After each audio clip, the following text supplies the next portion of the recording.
how's it going, guys? My name is Zach with the Movie Castle, and today I'm really excited because we're going to take a look at all the movies I bought on DVD for November of 2025. Hard to believe November went so quick, and in fact, 2025 is almost over as well, which is absolutely nuts.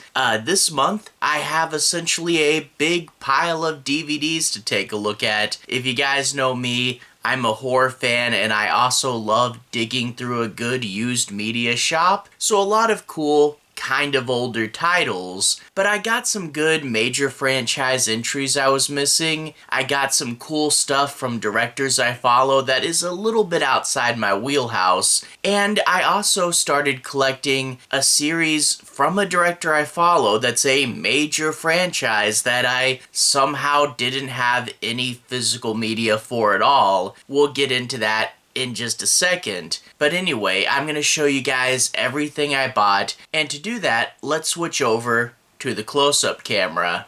Alright, here we are inside the castle taking a closer look at all the DVDs I got for November of 2025, and let's start off with a really big series that I got a few of. However, I actually didn't have any physical media of this series before, and that is the Jurassic Park franchise. Now, believe it or not, I've only ever seen the first Jurassic Park movie. I thought it was good, I like Spielberg as a director, but for whatever reason, I just never picked any of them up. I guess it's horror adjacent, but not exactly horror. But yeah, there's 7 of them at this point, so I really need to get on the train. There's the back. I love how the special edition's all shiny and gold. And over 60 minutes of bonus features. That's super cool. Crack it open. There's the disc, and there's the booklet. Inside the booklet, we get a sort of behind-the-scenes picture set, and the chapter select, and a few more pictures on the back. Slide that back in. Now, I did get 2 more Jurassic Park movies, Jurassic Park 3 and Jurassic World Fallen Kingdom, and another shiny case there. I love the foils. We get the steel logo with the shadow of the pterodactyl. Now, I will say I did accidentally buy a full screen for this one. I don't really collect full screens. I won't throw it out or trade it or anything. I'll hang on to it. The thing with full screens is they do have a bit of value for people that have like an old CRT TV and want to do a retro movie night, and maybe I'll get there someday. I don't have a CRT at the moment, but that does sound kind of fun. So yeah, I don't seek out full screens, but if I accidentally get one in the collection, I'll hang on to it. I'll upgrade this later though. There's the back with the special features and the summary. Crack it open, we get the disc there, and a really big booklet. Crack open the booklet and do a bit of unfolding. And this is actually a Jurassic Park dinosaur size comparison scale chart. Really interesting, and it goes all the way over there. And yeah, this one does have a tear in it. I'll have to glue that back together. And the back, we get scene selections and a bunch of blurbs about the movie. Yeah, this is really hard to get this all in frame. It is a comically large fold-out book. I think I got it all back together, and let's slide this back in. And then moving on to, I believe this is the second of the Jurassic World movies, and I found this in a used media shop for only like $2. I heard the first Jurassic World was pretty good, but the other ones they say aren't great, but I'll still check them out. They just put out the new one with Scarlett Johansson in it recently. And there's the disc, same as the front. Now that's the biggest series I didn't have any physical media for, but there are actually 2 more that I'm just dipping my toes into. And the first one is The Purge. I saw all the Purge movies in the theaters, and I thought they were in general pretty good, but for whatever reason I never actually owned any of them. I saw this for a pretty good deal, and I thought, hey, why not pick it up? I really do love this cover with the creepy mask there. And yeah, one night a year, all crime is legal. Talk about a golden concept that you can keep getting movies out of. That's really cool. And little Ethan Hawke there on the spine. I think the first one of these showed the concept well enough, but it's kind of like a defend the base movie, and it wouldn't be until the sequels that we actually got to run around in Purge land. I remember 2 being pretty good, but a lot of the other sequels being hit or miss. Crack it open, and we got a black and silver disc. And moving along, the next movie after that is a franchise I'm not super familiar with, but I did get Scary Movie 4. I found this one really cheap, and I think this is actually the only scary movie I've ever seen. For as big of a horror fan as I am, I was never super into the wacky, over-the-top comedies, but this is something that I was aware of. But yeah, no physical media for this either. Found it cheap, and why not grab it up? I don't remember much about this. Something about aliens, they're parroting War of the Worlds, and you also have Dr. Phil trapped in the Saw room. Not exactly my cup of tea, but whenever I see one of these cheap, I should probably go ahead and add it to the collection. There's the bonus features there. And yeah, this one's got the annoying little doors on it. And there's the disc, same as the front. After that, I have a few more franchise movies. And first up is Silent Hill Revelation. I think the first Silent Hill is kind of underrated. I mean, everybody criticizes video game movies, but the first half of that one is pretty solid. It's the second half where you start to have some problems. I heard Revelation isn't great, but I did want to check it out, and I think they are making a new one, Return to Silent Hill, based on the second video game. Have to see how that pans out. There's the back with some photos from the movie and a description, and we do get one bonus feature there. And there's the disc in an ad for Ultraviolet. After that is the last Lake Placid movie I needed, Lake Placid Legacy. I did collect the sequels up until this one. Never covered them on the channel yet. I do a lot of shark movies, but I haven't covered too many alligator ones yet. But yeah, Lake Placid Legacy. I believe this is the 4th mainline entry. They did the crossover with Anaconda. But yeah, a Legacy sequel for Lake Placid. And there's the warning, keep out, Croc on duty, and some pictures. And there's the shiny disc. I found this pretty cheap, and apparently it's a former rental.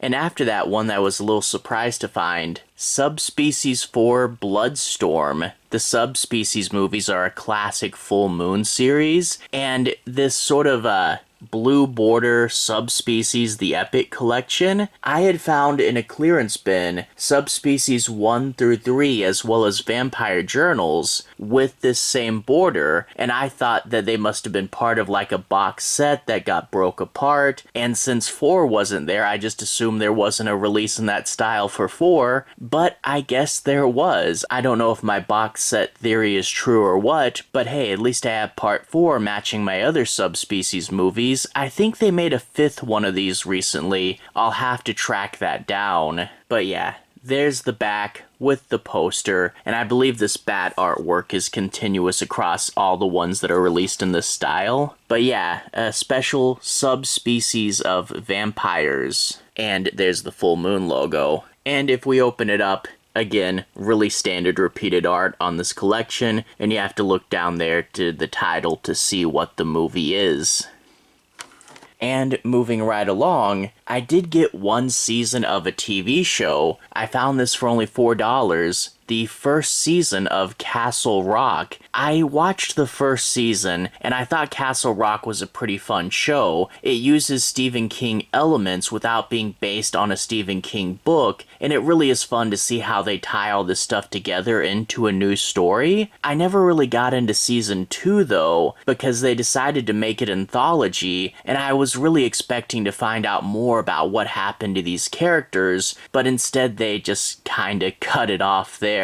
But I remember it being fun enough. I'll have to give it a rewatch, and I do need to check out season 2 eventually. There's the spine, and there's the back, and one cool thing about this show is you get lots of Stephen King actors, like Bill Skarsgård, he's Pennywise, and there's Sissy Spacek, Carrie. That's pretty cool. This town was made for terror. Cracking it open, and you get the episode guide. There's the back of the episode guide. And you get 1, 2, 3 disc. Again, former rental. Probably why I found this on clearance. And let's tuck that away.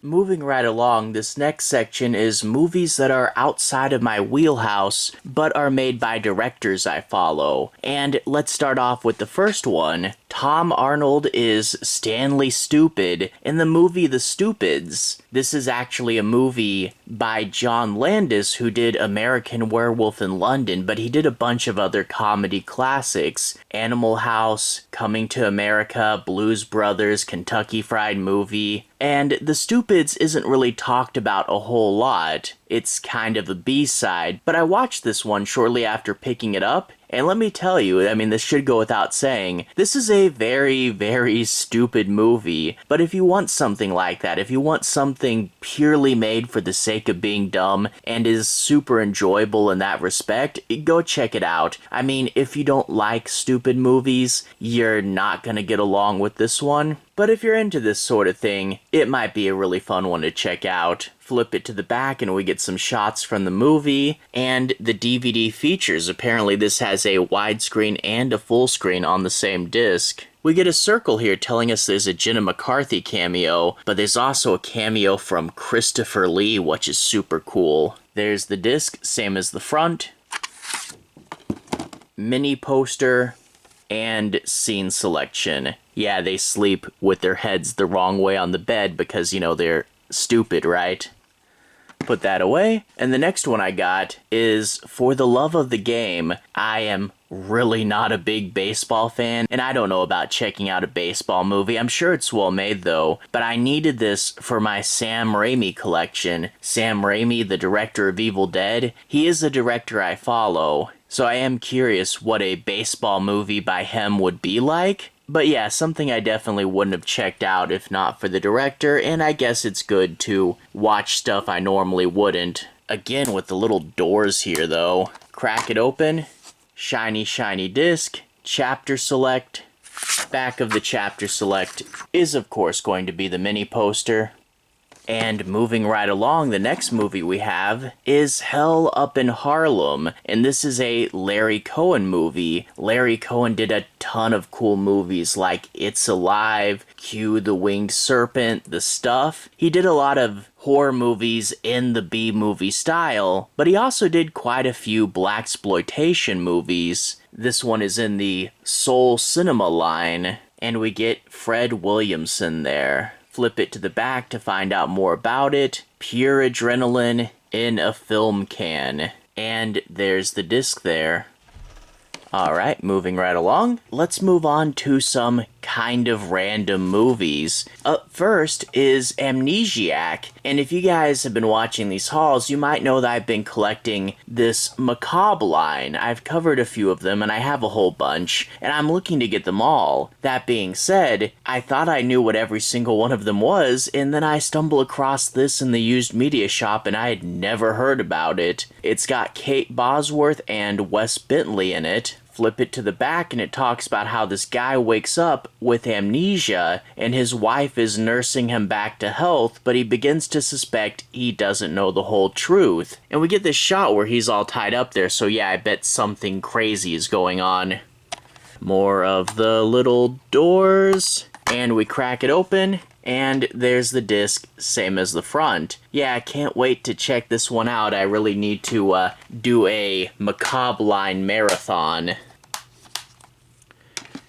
After that, I picked up this movie, Killing Ariel. We get this girl buried in a body bag. It won't stay dead. Flip it to the back and it talks about how there's this guy that gets kind of seduced by this demon character, and once he falls under her spell, will start to kind of go insane. There's a graphic of him by the grave. Apparently they do kill Ariel, and there's a few more pictures from the movie. Crack it open, there's the disc, same as the front, and the eco case.